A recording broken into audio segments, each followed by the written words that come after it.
नमस्कार, मी नाना आहिरे. आवाज in news Marathi चॅनलमध्ये आपलं सर्वांचं स्वागत करतो. बघूया आजची ठळक बातमी. मनमाडकरांची तालुका प्रशासनावर संतापाची लाट.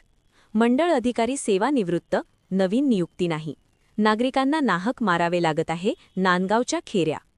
मनमाड शहरातील मंडळ अधिकारी सोपान गुळवे साहेब सेवानिवृत्त झाले. त्यांच्या जागी अद्याप नवीन मंडळ अधिकाऱ्याची नियुक्ती करण्यात आलेली नाही. परिणामी मंडळ अधिकारी कार्यालय सध्या बिनअधिकारी पडून असून शहरातील नागरिकांना अत्यावश्यक कामांसाठी थेट नांदगाव तहसील कार्यालयात जावे लागत आहे. विशेषतः मंडळ अधिकारी तथा कार्यकारी दंडाधिकारी समक्ष करावयाच्या प्रतिज्ञापत्र नोंदणीसाठी नागरिकांना नांदगावचा अतिरिक्त प्रवास करावा लागत आहे. यामुळे आर्थिक खर्च वाढत असून वृद्ध, महिला व दिव्यांग नागरिकांना शारीरिक त्रास सहन करावा लागत आहे. स्थानिक नागरिकांच्या मते एखादा अधिकारी सेवानिवृत्त होणार असल्याची माहिती प्रशासनाला आधीपासूनच असते.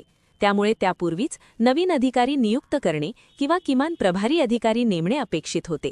मात्र तसे कोणतेही नियोजन करण्यात आले नाही असे दिसते. नागरिकांतर्फे अशी तीव्र नाराजी व्यक्त होत आहे.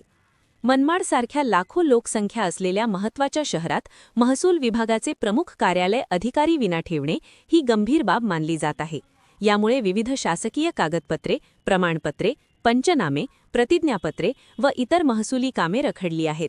नागरिकांनी प्रशासनाला तातडीने नवीन मंडळ अधिकाऱ्याची नियुक्ती करावी किंवा प्रभारी अधिकारी नेमून मनमाडकरांची गैरसोय दूर करावी अशी मागणी शहरातील नागरिक करीत आहे.